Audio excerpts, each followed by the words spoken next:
The one thing which has kept ISRO apart from most normal stereotypical government organizations is how it has worked as a model of efficiency and accountability at the same time.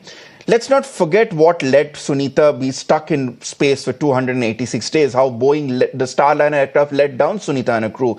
There were problems in terms of the helium leaks in the propulsion system. There were multiple malfunctions that were reported in the thruster system as well. Tomorrow, if something goes wrong on behalf of a private company for, say, the Gaganyaan mission, and we have our own citizens, our own space astronauts stranded in thousands and thousands of kilometers away from Earth, where does the accountability lie in that picture? Yeah. So this is a kind of a possibility, and many people use the word stranded here, but what NASA clarified is that the astronauts are actually prepared for this kind of an eventuality. And in case of Sunita, it turns out to be a little positive. Like she has stayed around 608 days as a second longest stay in the space. But coming to India, yeah, this is a kind of possibility that each of these Gaganyaan crew, they need to get trained on this kind of a possibilities. But of course, the first mission is actually a 3-day mission, so it's a very less compared to what is happening with Sunita or anybody, because this is not an ISS or an International Space Station mission, but that is what we are having currently.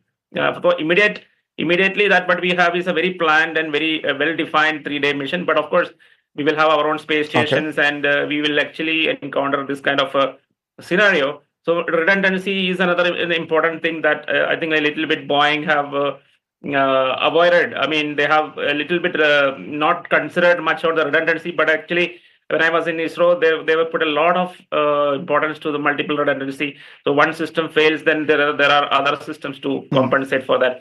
So maybe that kind of a philosophy that ISRO use probably help us to address certain unavoidable failures. But having said that, training the astronauts about this kind of eventualities. So I'm not talking about the Gaganyaan mission, which is a 3-day mission. So it's inevitable that it should complete in 3 days. But in future, when we have Bharatiya Antarikshayaan, so we will have a similar situations like ISS. And definitely all this what happened with Sunita and the other crew members is a big lesson for all the astronauts. So these are lessons, I'm sure, which even ISRO is learning from what happened with NASA. Dr.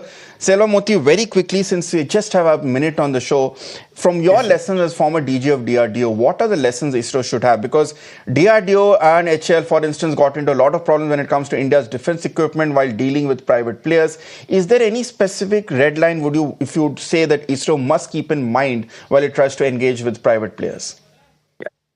So the first thing is the capability mapping has to be done with regard to the industry you are going to partner with, because this is very important, how much they can do in real terms. The second thing is, what are the accountability which you can build in the contract when you are looking at the contract being given to the private player.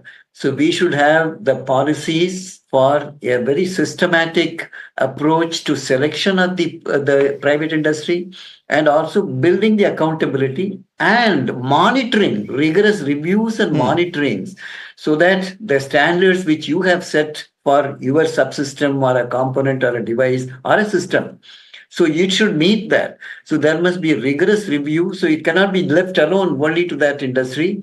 At maybe at some point, you need to look at the milestones and the proper quality assessment, and the accountability has to be there with the private industry. That is growing now, because our industry, including startups, they are already developing that culture.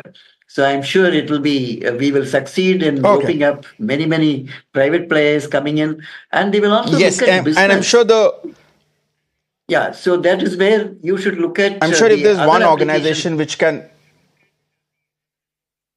I'm sure if there's one organization which can really do it successfully, it has been ISRO. It has already shown to the rest of the world and, of course, to the country that it can accomplish something which the world thinks it's impossible. I'm sure our bright minds are all learning from what happened with NASA, and we will incorporate them. And hopefully, in the next few years, our scientists and our astronauts will do the country and the world proud. Thank you so much, Dr. W Selvamurthy.